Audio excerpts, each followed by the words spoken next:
সবাই ইউসুফকে দেখতে আশ্চর্য হয়ে যায়।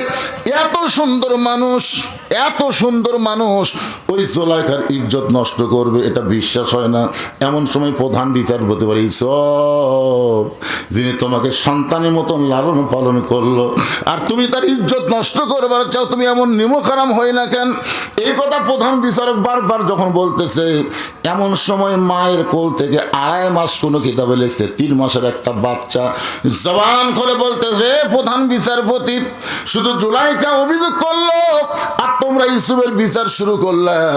অভিযোগ শুনে বিচার করলে হবে না, তদন্ত করা লাগবে। বিচারপতি কয়, কে রে, এ কে রে, কে কথা বললো রে? তখন এক মা বলতেছে, আমার এই বাচ্চা 2.5 মাস বয়স, কি কথা কয়? প্রধান বিচারপতি বলতেছে, তা আমার কাছে নিয়ে আসো।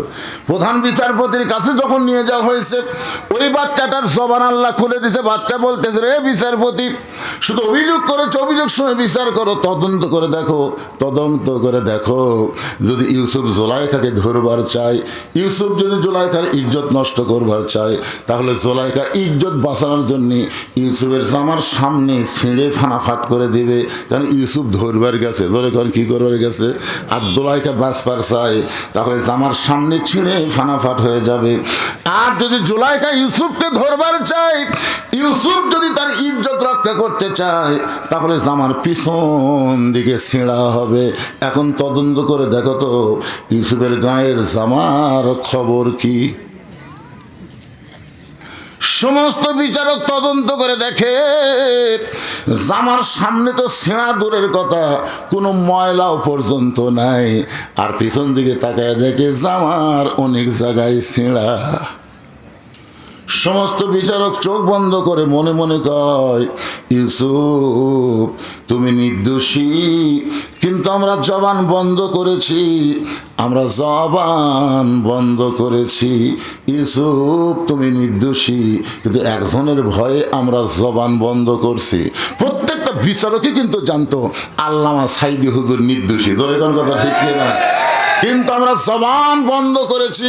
মানে এমন একটা ভয় দেখাইছে, এমন একটা লোভ দেখাইছে, যে লোভের কারণে চিন্তা করে দেখেন, ইউসুফ তুমি নির্দোষী, কিন্তু আমরা জবান খুলবার পারতেছি না, আমরা বড় বিপদে আছি। কিছুক্ষণ পর আজিজ মিশর জুলাইখার স্বামী বলতেছে, এই বিচার করে তদন্তের রিপোর্ট কি, তদন্তের রিপোর্ট কি? প্রধান বিচারপতি বলতেছে, ইউসুফ দোষী।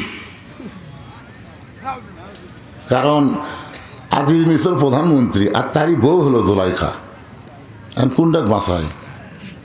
যার কারণে বলে ইউসুফ দোষী। সঙ্গে সে ইউসুফ একটা গান গাইতেছে, বিনা দোষে দোষী কইয়া, বিনা দোষে দোষী কইয়া ইউসুফ গেল জেলখানা। আল্লাহ উপায় বলো না, জনম দুঃখী কপাল পোড়া নবী ইউসুফ একজনা। 23 সালের আগস্টের 14 তারিখে আল্লামা সাইদি হুজুরকে হত্যা করেছে। 24 সালের 5 আগস্টে ওই কালকি জুলাইখা বাংলাদেশ থেকে পলান লাগছে। ধরে কোন কথা ঠিক কিনা? আল্লাহর বিচার আছে না নাই? আমার আগে আমার দ্বিতীয় বক্তা ভাই ওয়াজ করতেছিল, তো ইজ্জু মান তাশা ওয়া তুযিল্লু মান তাশা বিয়াদিকাল খায়র ইন্নাকা আলা কুল্লি শাইইন কাদির। আল্লাহ এক সময় ইউসুফকে মিশরের খাদ্যমন্ত্রী, শেষ পর্যন্ত প্রেসিডেন্ট বানায় দিয়েছে। সুবহানাল্লাহ কোন। মিশরে যখন খাদ্যমন্ত্রী ইউসুফ নবী, তখন ওই 10 জন, কোন 10 জন? ওই 10টা হাত পা বান্ধা দিয়ে কুয়ার মধ্যে ফেলে দিছে, ওরা যাচ্ছে। ইউসুফ নবীর সামনে দাঁড়ায় বলতেছে, আমরা হলাম কিনান দেশের অধিবাসী, আমাদের বাবা হলো ইয়াকুব নবী, আমরা আপনার কাছে একটু খাদ্য সাহায্য চাই। কিছু চোখ বন্ধ করে দেখি এরাই তো। এতই কান্না কান্দিছি রে, আমি এতই কান্না করছি যে ভাইজান হাত পা বান্ধা কুয়ার মধ্যে ফেলা দিস না ভাই, যদি আমাকে পছন্দ না করিস আমি চলে যাবো যেখানে খুঁজি সেখানে, কিন্তু আমাকে এইভাবে ফেলা দিস না ভাই। এতই কান্দা কান্দিছি, কিন্তু এই 10 জন আমার চোখের পানি দেখেনি, ওরা হাত পা বান্ধা কুয়ার মধ্যে ফেলা দিছে। মন বলতেছে লাগা লাগা, তোর এখন হাতত ক্ষমতা আছে, এই 10 টাকা লাগা। আর ইমান বলতেছে মাফ করে দে, মাফ করে দে। কেন ওরা যদি কুয়ার মধ্যে না ফেলাতো তাহলে আজকে তোকে এই জায়গা কে নিয়ে আইসে? চিন্তা করে দেখেন, একটা সূত্র রাখবে তো। আপনার বুঝতেছেন না ভাইজান? একটু মনোযোগ দিয়ে শোনেন, তাহলে বুঝতে পারবেন। এখন বিয়ার রাতি, বইয়ের ওপর স্বামীর সন্দেহ আছে, বিয়ার বাসর রাতি।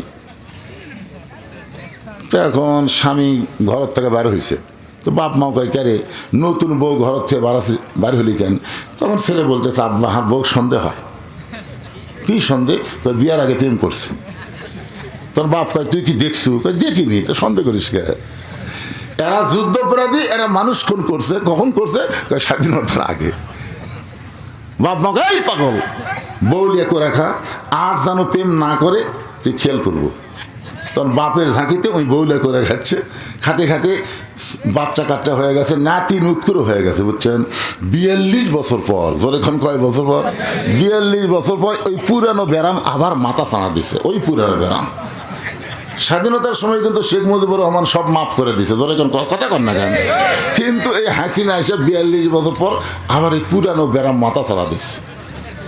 তো এখন স্বামী বউ বলতেছে তোমার তালাক দেবো, বউ বলতেছে আমার দোষ কি?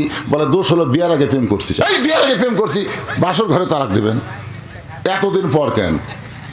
আজকে বাংলাদেশে যারা বিশৃঙ্খলা করতে চায় তারাই বলে এরা যুদ্ধপরাধী, এরা রাজাকার। আসলে কথা কিন্তু সত্য না।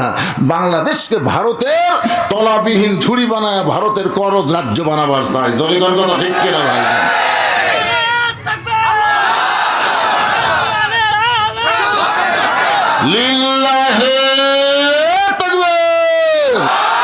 একটু মনোযোগ দিয়ে শুনবেন। মাগরিবের 3 রাকাত নামাজ আর জুমার নামাজ লাগাতার 3 জুম্মা। ধরে কোন কয় জুম্মা?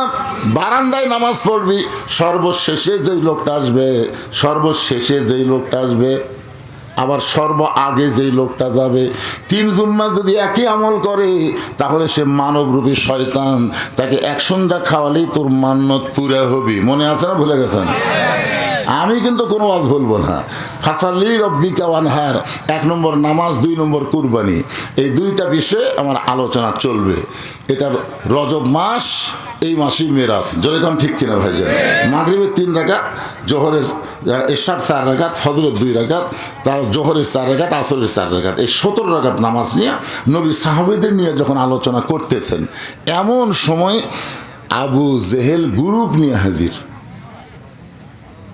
কি নিয়ে হাজির? আবু জেহেলের কিন্তু গ্রুপ আছে, গ্রুপ নিয়ে হাজির। এই গ্রুপের মধ্যে একজন তেলতালা, নাম হলো আবু সুফিয়ান। আবু সুফিয়ান বলতেছে ও মুসলমানের নবী, তুমি যা বলো মুসলমান তাই বিশ্বাস করে। তুমি যা বলো মুসলমান তাই বিশ্বাস করে। এমন সময় নবীর কাছে একজন সাহাবী ছিল, নাম হলো হযরত উমর। জোরেকার নাম কি?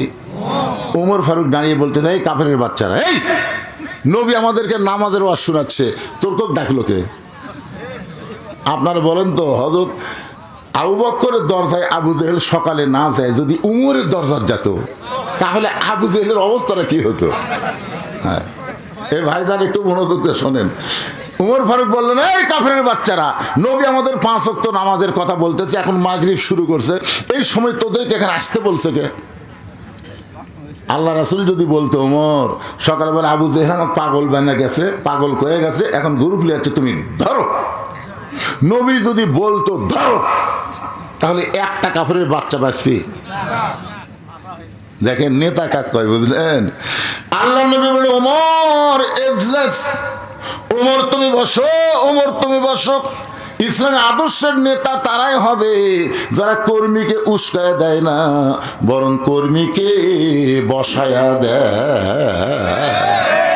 আজকে বাংলাদেশে ইসলামী আদর্শের নেতার যে কর্মী আছে, খালি ধরবার করলে একটার বেশিও বাংলাদেশে থাকবি না। ধরে কথা, একটার বেশিও থাকবি না, কিন্তু খালি কয়।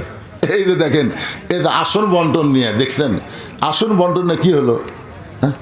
এতদিন ধরে যারা কাজ করতেছে, খালি আমির বলতেছে তোমাকে ওখানে দেওয়া গেল, অমুককে দেওয়া হবে।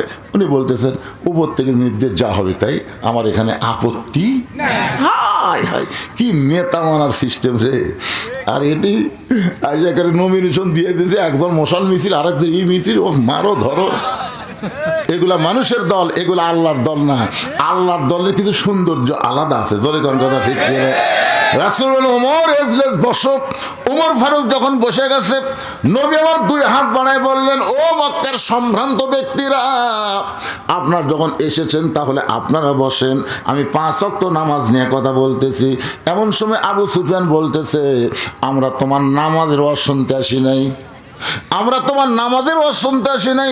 রাসূল বললেন, তাহলে কি জন্য আইছেন? আবু সুফিয়ান বলতেছে, আমাদের নেতা আবু জেহেল 2 বার বাইতুল মুকাদ্দাস ভ্রমণ করেছে, 2 বার বাইতুল মুকাদ্দাসে গেছে। আমাদের জানবার বিষয় হলো বাইতুল মুকাদ্দাসের দরজা জানলা কয়টা? আমাদের জানার বিষয় হলো বাইতুল মুকাদ্দাসের দরজা জানলা কয়টা? নবীর চোখ দিয়ে দর দর করে পানি পড়তেছে। আবু বকর বলে, রাসূলুল্লাহ, সকালবেলা আবু জেহেল আপনাকে পাগল বলে চলে গেছে, এখন গ্রুপ নিয়ে এসে চূড়ান্ত অপমান করার জন্য, আপনি কি দরজা জানলার হিসাব জানেন? রাসূল কান্দে বলে, আবু বকর, আমি শুধু আল্লাহর হুকুমে বাইতুল মুকাদ্দাসের মধ্যে 2 রাকাত নামাজ পড়াইছি, আমি তো দরজা জানলা গুনবার যাইনি। আপনারা জয়পুরহাটের কেন্দ্রীয় মসজিদে নামাজ পড়েন না? পড়েন না? তো যদি আপনি সামনে কাতার নামাজ পড়েন, কোনো মুসল্লি যদি বলে, ভাই নামাজ পড়ছে, তো সামনে কাতার পড়ছি, কারণ বিশ্বাস হয় না, বিশ্বাস হয় না। আরে ভাই পড়ছি ভাই রে, বিশ্বাস হয় না রে। এ তোর বিশ্বাস কেমনে হবি? যদি বলেন মসজিদে কয়টা ফ্যান আছে, তাহলে বিশ্বাস হবে। আপনারা কোনোদিন কি ফ্যান গোনার জন্য ঢুকছেন? তাহলে এইরকম প্রশ্ন করা মানে কি?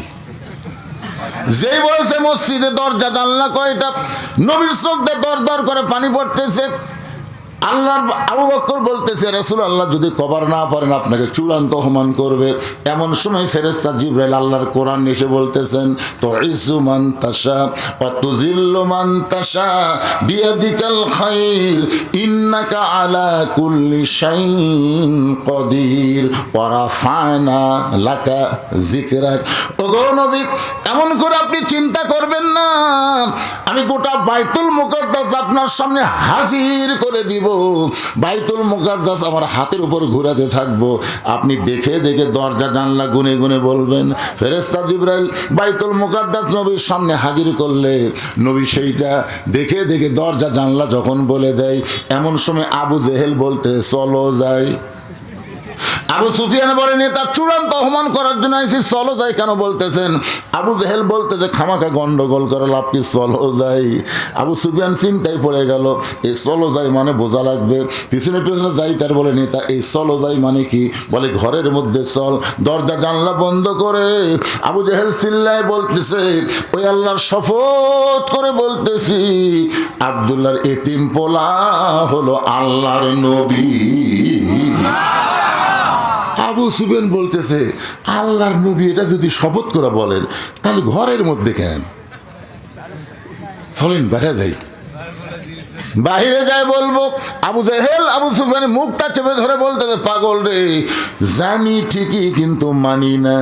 ওরে যদি বিশ্ব নবী মানি, ওরে যদি আল্লাহর নবী মানি, তাহলে আমার এই ভুয়া নেতৃত্ব চলবি। আজও আবু জেহেল যারা দল করে, তারা কিন্তু বিশ্বাস করে বিশ্ব নবীর আদর্শের মতন কোন নেতার আদর্শ হবার পারে।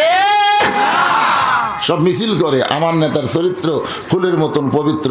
খোঁজরা দেখেন, নামাজ পড়ে না একক। তো আল্লাহর বান্দারা, মাগরিবের 3 রাকাত নামাজের কথা আমি আপনাদের সামনে এখন বলবো ভাই। তার আগে এই মসজিদের জন্য উন্নয়ন কল্পে মাহফিল, আপনাদের কাছে একটু ব্যাগ যাবে, রুমাল যাবে, 10 টাকা, 20 টাকা, 50 টাকা, 100 টাকা, 500 টাকা, 10 মিনিটের মধ্যে আপনারা দান করবেন। দান করার পরে আবার আপনাদের নিয়ে আলোচনা চলবে ইনশাআল্লাহ। আমাকে বলছে, হুজুর ওয়াজের একটা মিডল পয়েন্টে। তো মিডল পয়েন্ট মানে কি? আমি যখন ওয়াজ শুরু করছি তখন থেকে এ পর্যন্ত প্রায় 1.5 ঘন্টার বেশি ওয়াজ করছি। 1 ঘন্টা 40 মিনিট। 1 ঘন্টা 40 মিনিট ওয়াজ করার পরে 10টা মিনিটের জন্যে আল্লাহর ঘর মসজিদের জন্য যদি আপনাদের কাছে হাত বাড়ায় আর মানে চেঙ্গা দিয়ে লাভ দিয়ে ওঠেন, উঠবেন না, উঠবেন না। কারণ যেখান থেকে বাড়ি যাওয়ার কোনোই গ্যারান্টি নাই আপনি কিভাবে লাভ দিয়ে উঠবেন।